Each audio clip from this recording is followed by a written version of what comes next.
Hello, ছাত্ৰ ছাত্ৰীসকল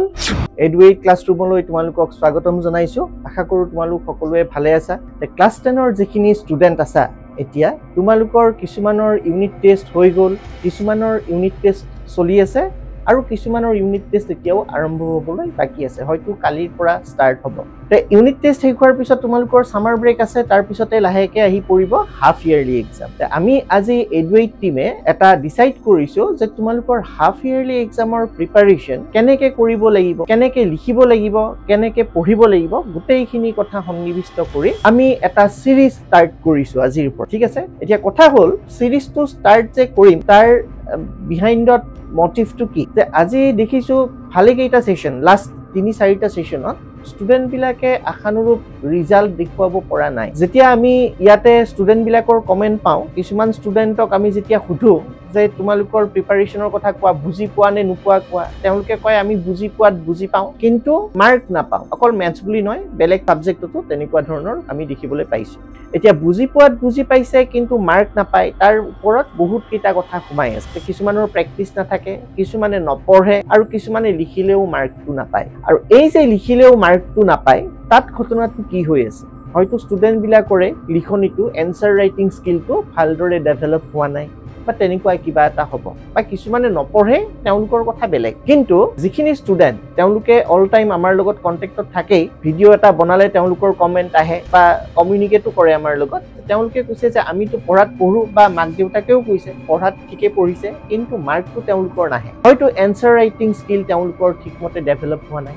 তো এই গোটেইখিনি কথা চাই লৈ আমি এই সিৰিজটো বনাইছো ইয়াত তোমালোকে পাবা যে কেনেকে এক্সামত কোৱেশ্চন এটা সাবজেক্টিভ কোৱেশ্চন হলে কেনেকে লিখিব লাগে অবজেক্টিভ কোৱেশ্চন এটা কেনেকে ট্ৰাই কৰিব লাগে কেনেকে অবজেক্টিভ কোৱেশ্চন এটা কম সময়ৰ ভিতৰত সলভ কৰিব লাগে এই আটাইখিনি কথা আমি এই সিৰিজটোত ইনক্লুড কৰি দিছো সো তোমালোকে সিৰিজটো বিগিনিংৰ পৰা শেষলৈকে ভালদৰে চাবা কমপ্লিট কৰি চাবা তোমালোকক প্লেলিষ্টটো তোমালোকৰ আগত দি দিয়া হ'ব প্লেলিষ্ট তোমালোকে পাই থাকিবা প্লেলিষ্ট ফলো কৰি প্ৰত্যেকটো ভিডিও চাবা Trigonometry আন্ডাৰত আমি কি ষ্টাডি কৰো ট্ৰায়াঙ্গুলাৰ এংগলছ আৰু সাইড বিলাকৰ মাজৰ ৰিলেশনশিপ আমি ইয়াত ষ্টাডি কৰো গ্ৰীক ৱৰ্ড ট্ৰিগন মানে হৈছে ট্ৰি মানে হৈছে ট্ৰি গণ মানে হৈছে এংগল আৰু মেট্ৰন মানে হৈছে মেজৰ গতিকে ট্ৰিগনোমেট্ৰিত আমি কি ষ্টাডি কৰো ট্ৰায়াঙ্গল বিলাকৰ এংগল আৰু সাইড বিলাকৰ মাজৰ ৰিলেশন ষ্টাডি কৰো ঠিক আছে তো আমাক ক্লাস 10 লেভেলত প্ৰথম ইন্ট্ৰোডিউস কৰিছে ট্ৰিগনোমেট্ৰি গতিকে তাত আমাক ট্ৰিগনোমেট্ৰিক ফাংচনৰ এটা আমাক আইডিয়া এটা ইয়াত দিছে এতিয়া ট্ৰিগনোমেট্ৰিক ফাংচন কি হেইটো আমি বুজিম তো বুজিম কেনেকে তো বুজিম আমি সিমিলাৰ ট্ৰায়াঙ্গলৰ পৰা আমি সিমিলাৰ ট্ৰায়াঙ্গল পঢ়িছিলো ট্ৰিগনোমেট্ৰিৰ আগত সিমিলাৰ ট্ৰায়াঙ্গল আছিল সো তাৰ পৰা আমি পঢ়িম ঠিক আছে সহজকে বুজি লবা একো টান বস্তু নহয় তে মই কি কৰিম সমকোণী ত্ৰিভুজ লম ৰাইট এংগল ট্ৰায়াঙ্গল মই এটা ৰাইট এংগল ট্ৰায়াঙ্গল ললো এনেকে এইটো এটা ৰাইট এংগল ট্ৰায়াঙ্গল এই ৰাইট এংগল ট্ৰায়াঙ্গল টোৰ নাম মই দিলো ABC B is the right angle B সমকোণ ঠিক আছে মই কি কৰিম AB সমান্তৰালকে মই এডাল ৰেখাখণ্ড আঁকিম ইয়াৰ নাম মই দিলো DE AB সমান্তৰালকে ড্ৰ কৰিলো তে এতিয়া এই কোণটো যে 90 ডিগ্ৰী হ'ব তাৰমানে এই কোণটো 90 ডিগ্ৰী হ'ব কৰেসপন্ডিং এংগল তাতে 90 ডিগ্ৰী হ'ল এতিয়া তুমি এই ট্ৰায়াঙ্গলটো চোৱা এটা ট্ৰায়াঙ্গল হ'ল EDC আৰু এটা ট্ৰায়াঙ্গল হ'ল ABC EDC and ABC এই দুটা ট্ৰায়াঙ্গল সিমিলাৰ হ'ব কিয় সিমিলাৰ হ'ব দুটা ৰাইট এংগল ট্ৰায়াঙ্গল এইটো 90 ডিগ্ৰী আৰু এই যেটো C এংগল দেখিছা এই C এংগলটো হ'ল দুটা ট্ৰায়াঙ্গলৰে কমন এংগল গতিকে এই ট্ৰায়াঙ্গল দুটা হৈ গ'ল সিমিলাৰ ঠিক আছে এইখিনিলৈকে তো তোমালোকে জানাই সিমিলাৰ ট্ৰায়াঙ্গল তো তাৰ পৰা মই এতিয়া ট্ৰিগনোমেট্ৰি লৈকে আহিম যে ট্ৰিগনোমেট্ৰিটো কি আছিল the sides আৰু এংগল বিলাকৰ মাজৰ ৰিলেশন তো প্ৰথমতে মই সাইড বিলাকৰ ৰিলেশনত গুৰুত্ব দিম এতিয়া চোৱা যেহেতু ট্ৰায়াঙ্গল দুটা সিমিলাৰ হৈ গ'ল তাৰমানে হিয়তৰ কৰেসপন্ডিং সাইডস বিলাক প্ৰপৰচনেল হ'ব সো মই এতিয়া কৰেসপন্ডিং সাইডস এনেকে লিখিলো ED divided by AB equal to EC divided by AC equal to next ahi gol ki hibo EC tar pisot ahibo DC EC by AC then DC divided by BC egita moi pa to triangle duta hol similar gotike sides bila corresponding sides bila hoi gol proportional etia moi ki korim দুটা দুটাকে লম ৰেশিও এই দুটা প্ৰথমতে লম এই দুটা তাৰ পিছত লম ইহত দুটা তাৰ পিছত লম প্ৰথমটো আৰু শেষৰটো কি পাও আমি বিচাৰি সেইটো আমি সিম্পল কে বুজি আছো এতিয়ালৈকে মই ট্ৰিগনোমেট্ৰি সাইন কস বই পোৱাই নাই তো তুমি সিম্পল কে বুজি লোৱা কি হয় বস্তুটো তো মই প্ৰথমতে লিখিলো ইহত দুটাক ED by AB equal to EC by AC তো ক্রস মাল্টিপ্লাই কৰি দিলো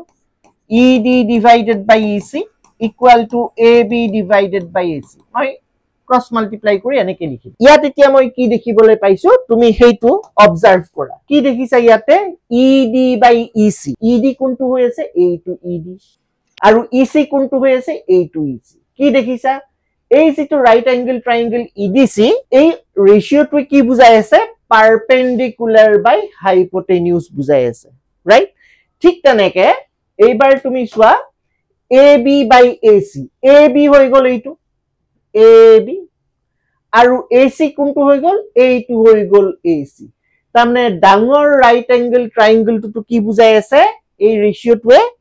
পাৰপেন্ডিকুলাৰ আৰু হাইপোটেনিউস তাৰমানে লম্ব আৰু অতিভুজৰ অনুপাতটো বুজাই আছে তে কি বুজিলা ইয়াত দুটা ট্ৰায়াঙ্গেল আমি পাইছিলো দুটা ট্ৰায়াঙ্গেলৰে পাৰপেন্ডিকুলাৰ বাই হাইপোটেনিউসৰ যেটো ৰেশিও বা অনুপাত লম্ব আৰু অতিভুজৰ যেটো অনুপাত দুটা সমান হৈ আছে সৰু ৰাইট অ্যাঙ্গেল ট্ৰায়াঙ্গেল যেটো EDC লৈছো তাৰ কাৰণেও পাৰপেন্ডিকুলাৰ বাই হাইপোটেনিউস পাৰপেন্ডিকুলাৰ আৰু হাইপোটেনিউসৰ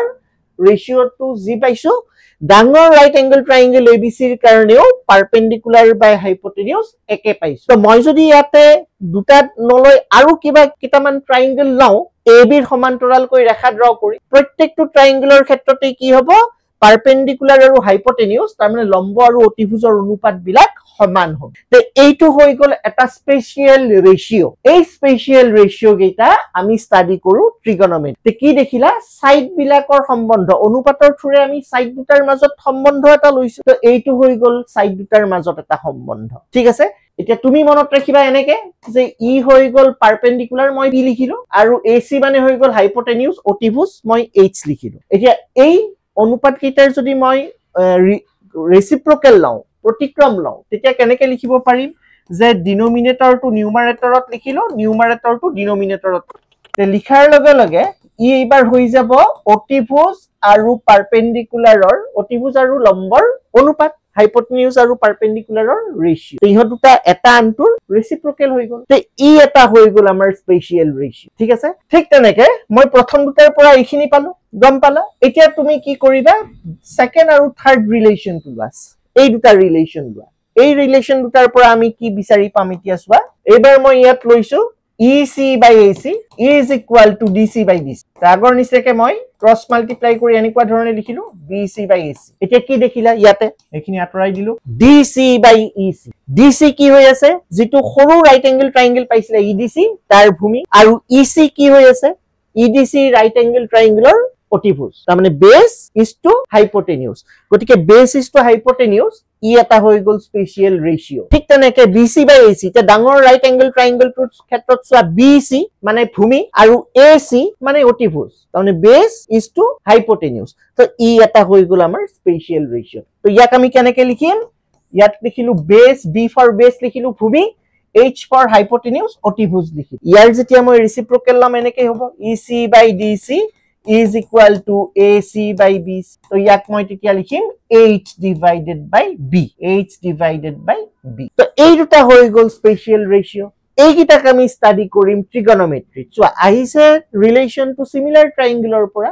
ইয়াতে সিমিলাৰ ট্ৰায়াঙ্গেলৰ যেটো লজিক হেতু আমি ইউজ কৰিলো তাৰ পিছত আমি সেপাৰেটলি দুটা দুটা ৰিলেশন আমি স্টাডি কৰি এটা এটা স্পেশাল ৰেশিও ক্যালকুলেট কৰিলো তো আমি এতিয়ালৈকে কিমান পালো 1 2 3 4 চাৰিটা স্পেশাল ৰেশিও পালো আৰু কি পাম এবাৰ প্ৰথমটো আৰু শেষৰ ৰিলেশনটো নাম এই প্ৰথমটো ED by AB আৰু ইয়াতে লৈছো মই DC by BC আগৰ নিচিনাকৈ ক্ৰস মাল্টিপ্লাই কৰি দিয়া ED by DC equal to AB by BC তো কি দেখিলা এতিয়া ED by DC বুলি কওঁতে সৰু ৰাইট এংগেল ট্ৰায়াঙ্গেলৰ পাৰপেন্ডিকুলাৰটো পালো ED